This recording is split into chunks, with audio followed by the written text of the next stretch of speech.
Hola, nuevamente les habla Pablo Romero Ibáñez. En este orden de encuentros que he tenido con ustedes, este es el tercero y último. Aquí voy a hacer énfasis en unas preguntas que me han planteado en el desarrollo del curso cómo diseñar, implementar y evaluar una guía pedagógica. Una de esas preguntas es que cómo se articulan los 6 saberes o 6 desempeños, de los cuales ya les hablé a ustedes en el encuentro anterior. ¿Cómo se articulan esos 6 desempeños o 6 saberes con las propuestas del Ministerio de Educación Nacional? Lo otro, ¿para cuánto tiempo, por ejemplo, se diseña un taller de aprendizaje y para cuánto tiempo se diseña una guía pedagógica? Bien.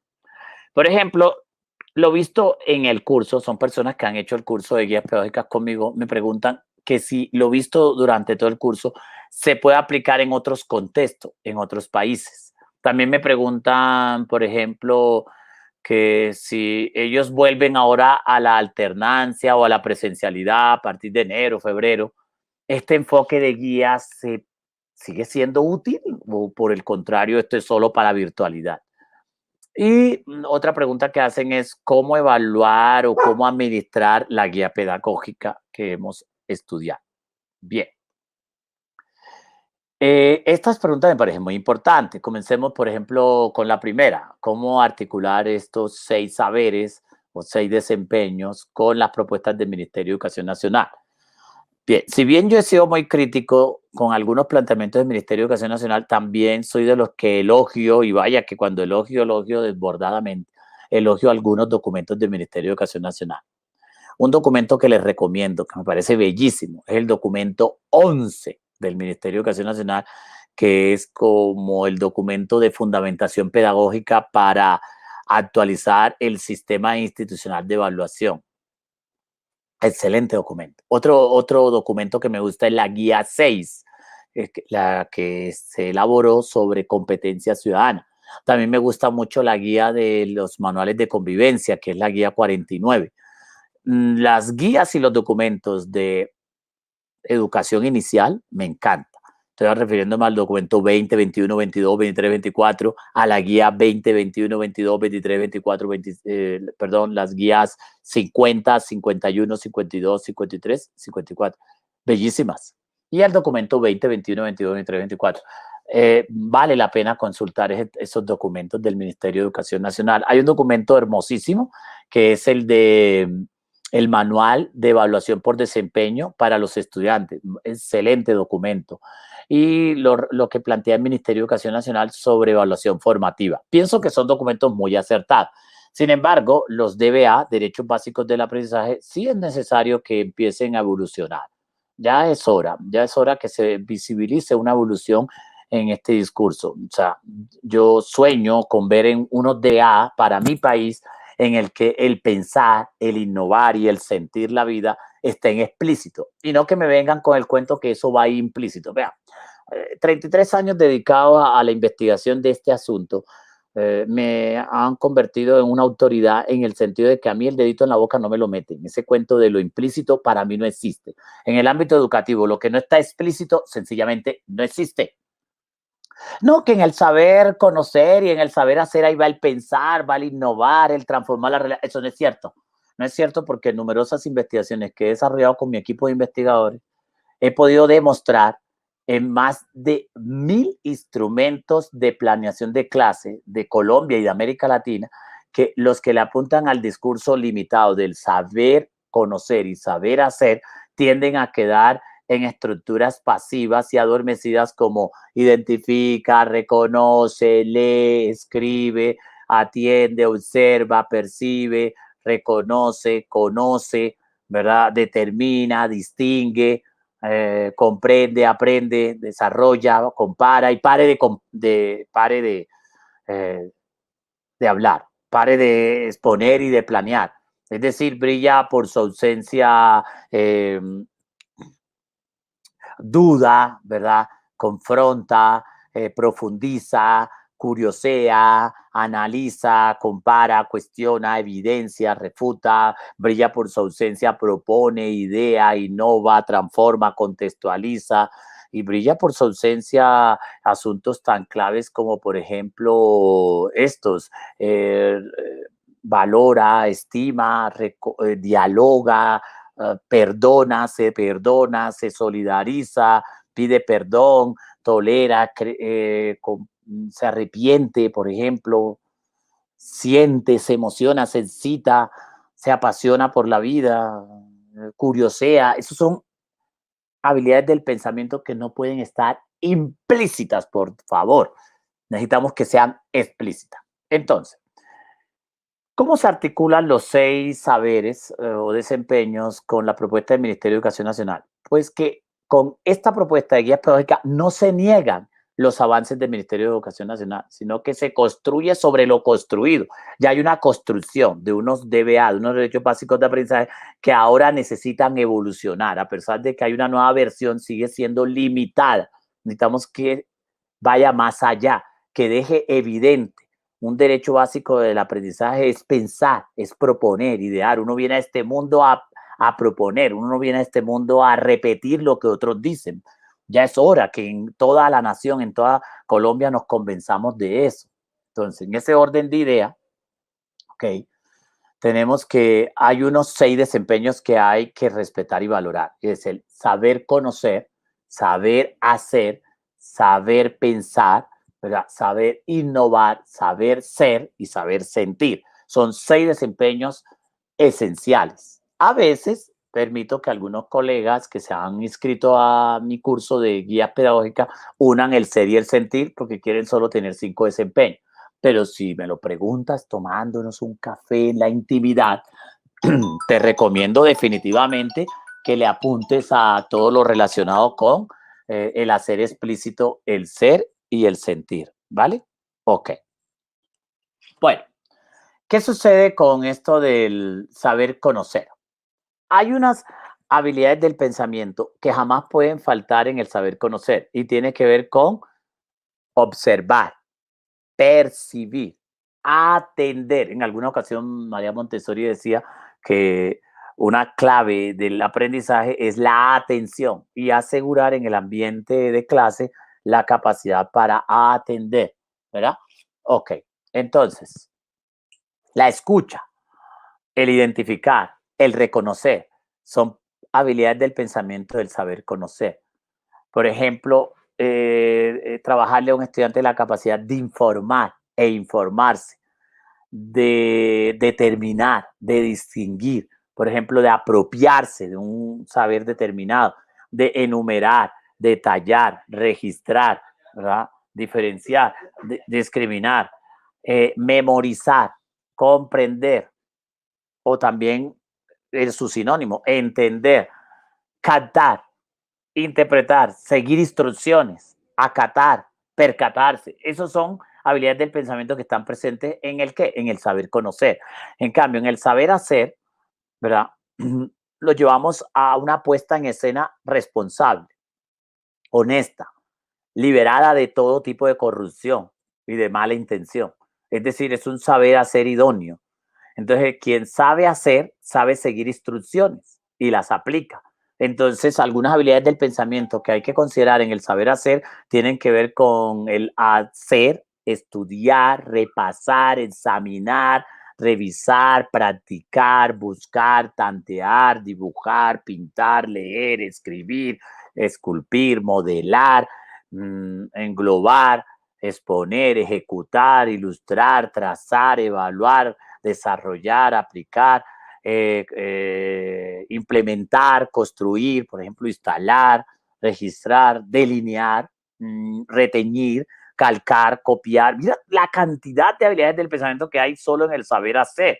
Entonces, ¿por qué vamos a meter ahí un revoltijo del pensar y innovar si no es necesario? Es decir, que quienes no han hecho un ejercicio de taxonomía y de jerarquización y de profundización en cada uno de estos desempeños, pues quieren en un solo desempeño revolver todo. Y lo que hacen es terminar confundiendo al estudiante y olvidar el llevar al estudiante a algo esencial, que es que comprenda por sí mismo, piense e innove y se transforme en mejor persona. Otras habilidades del pensamiento del saber hacer tiene que ver con, por ejemplo, caminar, encuadrar, correr, ordenar, organizar, trotar, repetir, comentar, saltar, patear, encestar, ¿verdad? Aplaudir, danzar, bailar, jugar, construir, armar, desarmar. Esas son habilidades propias del saber hacer. Ok, ¿qué sucede con el saber pensar? ¿Qué habilidades del pensamiento, del saber pensar están presentes y son diferentes al saber hacer? Pues invitar al estudiante a que dude, a que profundice, a que explore, a que sea curioso, experimente, razone, explique, analice, compare, cuestione, evidencie, refute, resuelva, confronte, deduzca, estructura, concluye, vislumbra, aclare. Es decir, que sea capaz de confrontar, restar, multiplicar, calcular, sumar, descifrar, planificar, sea capaz de argumentar con evidencia, de explicar con fundamento, de opinar con criterio, que sea capaz de planear, conjeturar, de defender sus ideas, de discutirlas de manera respetuosa pero fundamentada, que sea capaz de ser crítico, una crítica objetiva y fundamentada, que sea capaz de expresar de manera razonada y fundamentada todas sus ideas, sea capaz de expresar esas ideas con un fundamento intencionado, sea capaz de evidenciar su estructura metacognitiva o su conciencia metacognitiva. Eso está en el saber pensar. Entonces yo no puedo seguir permitiendo que me digan que en el saber conocer están presentes todas las habilidades del saber pensar cuando mis investigaciones han demostrado que las instituciones educativas, y son miles, que se centran en el saber conocer y el saber hacer y dicen que ahí está todo lo demás, el 97% de las planeaciones académicas de esa institución educativa dejan por fuera el pensar, el innovar y el sentir. Ok, entonces en este orden de idea, por ejemplo, cuando vamos a hablar del saber innovar, imagínense la cantidad de habilidades del pensamiento que están presentes. Propone, innova, produce, idea, imagina, inventa. Ahora se los estoy diciendo cómo se debe redactar. Así se debe redactar. Diseña, compone, representa, crea, protagoniza, proyecta, boceta, bosqueja, ¿verdad? Concibe, origina, descubre, por ejemplo, lidera, formula, recomienda, aconseja, expone en forma original, proyecta, decide, transforma, ¿verdad? Reforma, perfecciona, cambia, revoluciona, modifica, renueva, esboza, pues adapta, elabora, fabrica, restaura, rediseña, contextualiza, ambienta. Son habilidades del pensamiento que están presentes en el saber innovar. Ven que es diferente a los que he mencionado sobre el saber conocer y saber hacer. Entonces, ¿por qué hay personas que siguen insistiendo que entre el saber conocer y saber hacer está todo cuando la taxonomía es muy diversa? Por ejemplo, en el saber ser, si vamos al saber ser, está el respeta, atiende, aprecia, estima, reconoce, saluda, agradece, retribuye, por ejemplo, se disculpa, pide perdón, perdona, tolera, cree, ora, comparte, trasciende, premia, retribuye, corresponde, repara, restaura, reflexiona, es decir, es capaz de restaurar y reparar el daño que ha ocasionado. Eso es saber ser. Medita, delibera, concerta, recapacita, reconsidera, convive, contempla, discurse, platica, conversa, ofrece buen trato, hace amigos, resuelve conflictos de manera pacífica y constructiva, piensa en él y en los demás. Eso es del saber ser. Entonces, es algo que debe estar explícito en nuestra educación latinoamericana, no es algo que se pueda dejar por fuera. Y cuando hablamos del saber sentir, son habilidades diferentes a las del saber ser. Pero en alguna ocasión un profesor me decía, bueno, pero ahí no veo el saber convivir. A ver, colega, es que si usted tiene saber ser y saber sentir, ahí está el convivir, no está por fuera. Entonces, cuando hablamos, por ejemplo, del saber sentir, me estoy refiriendo a que el estudiante siente, se emociona, expresa sus emociones, expresa sus sentimientos, se desahoga, participa con entusiasmo, juega, celebra, se alegra, festeja, le duele, se solidariza, se conmueve, se asombra, ríe, abraza, se tranquiliza, respira, comprende su error, se calma, se anima, se excita, se atreve, consuela y además de que consuela a otros, se consuela a sí mismo, expresa su felicidad, también expresa su dolor, es decir, permanentemente como se está desahogando, fortalece su salud mental. Sabemos muy bien que en esta época de pandemia ha deteriorado mucho más el asunto de la salud mental de lo que ya estaba. Es decir, no es posible que sigamos teniendo una generación de niños, niñas, adolescentes y jóvenes depresivos y con problemas de salud mental. Pero ¿cómo no va a ser posible esa realidad si el saber sentir brilla por su ausencia en las planeaciones académicas, colega? Ok, pienso que he sido muy claro sobre esa pregunta que nos plantea el colega, que cómo articular esos 6 saberes con las propuestas del Ministerio de Educación Nacional. Es decir, cómo articular, pues haciéndolas explícitas, evidentes y no dejándolas escondidas y poniéndolas a funcionar. Todos estos desempeños de los cuales les he hablado tienen que evidenciarse ¿dónde? En el inicio, en el desarrollo y en el cierre de la guía. Tiene que evidenciarse en los contenidos, en el tipo de preguntas que se hace, en las ilustraciones, en los talleres, en las múltiples actividades que propongamos. Esas habilidades del pensamiento necesitamos que estén explícitas. Explícita, es decir, que lo que prometemos se ejecute, se haga, se lleve a cabo. Por ejemplo, me preguntan que para cuánto tiempo diseñar un taller de aprendizaje y para cuánto tiempo una guía pedagógica. A ver, colegas, hay algo claro. Los talleres son mucho más cortos que las guías. Eso sí debe estar muy claro en todo. Una guía pedagógica contiene varios talleres y un taller se puede resolver en 5 minutos, como se puede resolver en 20 minutos, en 1 hora o en 2 horas. ¿Ven? Ese es el tiempo promedio de los talleres. Es decir, los talleres tienen preguntas, te plantean una situación, tienen unas herramientas o unas ilustraciones que vamos a resolver. Un taller se puede hacer, por ejemplo, en una página. En cambio, muy difícilmente diseñas una guía pedagógica en una página. En una página va todo el proceso de identificación y de promesa pedagógica didáctica de la guía. En cambio, un taller sí, en una sola página lo puedes diseñar para que lo resuelvan ya. Incluso hasta en media página puedes plantear un taller. Eso no se puede hacer con una guía. ¿Cuánto tiempo una guía pedagógica? Entonces, recuerde, un taller va entre 5 minutos y 2 horas normalmente. Y una guía contiene muchos talleres, ¿verdad?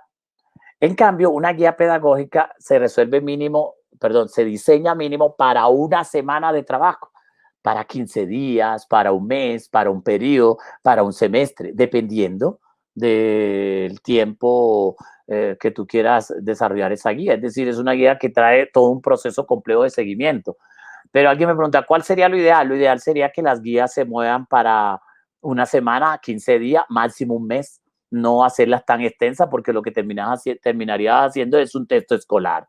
Ok, el número de página de una guía depende de las intenciones del público objeto o población objeto, ¿verdad? Depende del área y depende de todos los elementos que tú quieras abordar. Depende si la guía es temática disciplinar o si la guía es multitemática o si la guía es multidisciplinar o si la guía es interdisciplinar. Depende de muchos factores. Pero en promedio, una guía, por ejemplo, disciplinar, temática, es una guía que se mueve entre 5 y 10 páginas. Pero una guía, por ejemplo, multitemática, es una guía que se mueve entre 10 y 15 páginas, mínimo. En cambio, una guía multidisciplinar es una guía que se mueve entre 10 y 20 páginas. Bien, multidisciplinar o interdisciplinar. Pero recuerden que el paginado tiene que ver con la intención, con el tiempo que vas a darle a los estudiantes. Lo importante es que la información mínima le ocupe un tiempo al estudiante, por ejemplo, de un promedio de 30 minutos diarios durante la semana que lo va a hacer, porque él tiene otras áreas, tiene otros asuntos que resolver, temáticos posiblemente. También la guía tiene una duración o un paginado que depende de si es una guía multiárea, es decir, es una guía que la realiza una profesora de educación básica, educación básica primaria, y la está haciendo para todo, cubriendo casi todas las áreas, y ella es la profesora única de todas las áreas. En ese caso, la guía tiene una intensidad diferente, porque es una guía que está cubriendo todas las áreas, por lo tanto, requiere de mayor tiempo de solución cotidiana. Ok, colega. Pero lo importante es lo siguiente, no se me angustien con el tiempo. Lo que usted tiene que preocuparse es, esta guía que he diseñado le da tiempo al estudiante para que descanse, para que tenga tiempo libre, o lo voy a ocupar todo el día y toda la noche y no va a tener tiempo para otras actividades. Grave. Tú tienes que calcular que si le das una semana para hacer la guía, tienes que tener claro que si tú eres el único profesor, al estudiante le tiene que quedar tiempo libre todos los días. Y tienes que tener claro que si no eres el único profesor, entonces pilas, cuántos otros profesores tiene, cuántas otras áreas tiene, y entonces cuánto tiempo quiero que me dedique a mí. Y en general, cuando son otros profesores que tiene el estudiante, el tiempo que debe dedicarte a ti es un promedio de 30 minutos. Ok, por día. Lo visto en el curso se puede aplicar en otros contextos, países. Por favor, la propuesta de este enfoque, de este curso de cómo diseñar, implementar y evaluar una guía pedagógica, es para desarrollarlo en cualquier contexto. Esta metodología permite que en México, en Chile, en Uruguay, Panamá, El Salvador, Colombia, Venezuela, en el contexto africano, europeo, el contexto oriental, se aplique con facilidad, porque es una guía que está diseñada con un fuerte enfoque metacognitivo y está desarrollada por proyectos. Es decir, se va realizando por fases y es un enfoque que no entra en conflicto con ningún contexto mundial. Por ejemplo, me preguntan algunos que si vuelven a la presencialidad o a la alternancia, que lo más probable es que eso suceda ahora a finales de enero, principios de febrero. ¿Esta guía sigue siendo vigente? Claro, claro que sigue siendo vigente, porque el diseño de esta guía es justamente para, no solo para la virtualidad, sino que fue de gran utilidad y wow, que sí le ayudó a muchos profesores en este contexto de virtualidad, este enfoque de guía, sino que además de que es útil para la virtualidad, es útil para la presencialidad, porque activa el desarrollo de procesos de pensamiento científico, crítico, creativo y de humanización. ¿Cómo no va a ser útil para la presencialidad? Y tiene los elementos para discutir, debatir, conversar, hacer mesas de trabajo, mesas redondas, foros dentro del aula de clase. Bueno, ¿y cómo podríamos administrar o evaluar esta guía pedagógica? Bueno, esta guía pedagógica en el curso explico muy detalladamente, es muy extensa esa pregunta, explico detalladamente todos los procesos de evaluación. Lo que aquí les puedo aclarar es que uno no puede dejar para el final la evaluación de la guía, ¿verdad? Lo ideal es que la evaluación de la guía sea un proceso que empieza desde el inicio, desde la primera página de la guía hasta la última. En la tradición anterior se cometió un error, que era que se dejaban los procesos de evaluación para el cierre de la guía, para el final, demasiado tarde, demasiado tarde. Eso es un proceso que no se puede dejar para el final, es un proceso que tiene que estar presente en cada una de las páginas. ¿Qué hace que esta guía sea metacognitiva? Que invita a la autoconciencia del saber, tanto al profesional de la educación, al profesor, como al estudiante. Para facilitarle la experiencia metacognitiva al estudiante, en cada página se coloca si estamos en la fase de inicio, de desarrollo, de cierre, se clasifica en letras gris suavecito qué tipo de pregunta estamos haciendo, si es una pregunta literal, una pregunta hipotética, una pregunta analítica, una pregunta propositiva, ¿verdad? La misma reacción de las preguntas son de enfoque metacognitivo, conducen a que el estudiante tome conciencia de su saber y se cuestione sobre lo que sabe y sobre lo que no sabe.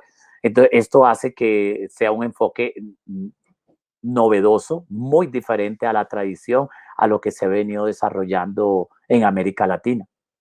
En este curso, para ya terminar, es importante que les diga que quien desarrolla este curso y lo administra soy yo mismo. Este es mi hijo predilecto. He suspendido numerosas actividades que tenía de conferencia o de asesoría de institución educativa y me he concentrado 100% en este curso, porque para mí ha sido una de las experiencias de mayor significado y de mayor impacto en mi vida, desde que existo como pedagogo. Entonces yo mismo he tomado las riendas del curso yo mismo hago las retroalimentaciones de mi estudiante, por eso trato de que los grupos no sean grandes, ¿verdad?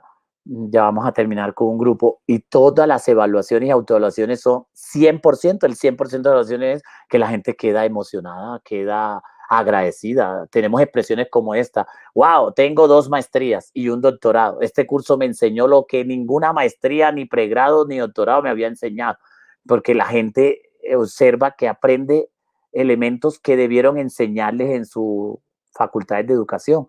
Y hay gente que dice cosas como esta en la evaluación. Este curso debería ser obligatorio para todas las facultades de educación. Debería ser obligatorio para toda persona que quiera trabajar en la docencia. Sí, efectivamente, es un curso bastante generoso que le da una serie de herramientas a los docentes para que se transformen en verdaderos pedagogos y expertos en didáctica y sobre todo expertos en el diseño de guías pedagógicas. Es un curso supremamente generoso, cuenta con 98 valiosos recursos instalados en la plataforma.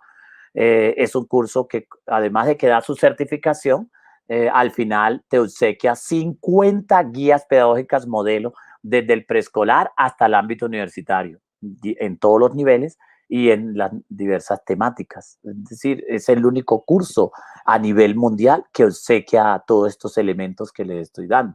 Ya tenemos un diagnóstico y un estudio acerca de otros cursos que hay sobre guías pedagógicas y efectivamente el nuestro se ha consolidado como el curso número 1 en América Latina en el diseño, implementación y evaluación de guías pedagógicas. Así lo han reconocido numerosas instituciones y cientos de académicos que son exalumnos nuestros y que hoy nos cuentan cómo les está yendo de bien y cómo han logrado asegurar la comprensión y el desarrollo de procesos de pensamiento en sus estudiantes con esta novedosa propuesta de diseño de guía pedagógica. Se me han inscrito numerosas personas de universidades, pedagogos, profesores de pedagogía de la Universidad Pedagógica, de la Universidad Nacional, de la Autónoma, de México, de Perú, de Colombia, de El Salvador, de Panamá, de numerosos países que hoy agradecen y están 100% satisfechos con los resultados que el curso les ha permitido tener en su experiencia de diseño de guías pedagógicas. Este curso además no te deja solo preparado para ser un mejor profesional de la educación, sino para asesorar cualquier centro de investigación o editorial que esté construyendo material didáctico o textos escolares, pero con una línea de que active el pensamiento y podamos tener una mejor América Latina. Eso es lo que nos tiene satisfecho. Estamos contribuyendo significativamente a construir una mejor América Latina. Muchas gracias, colegas, por su paciencia.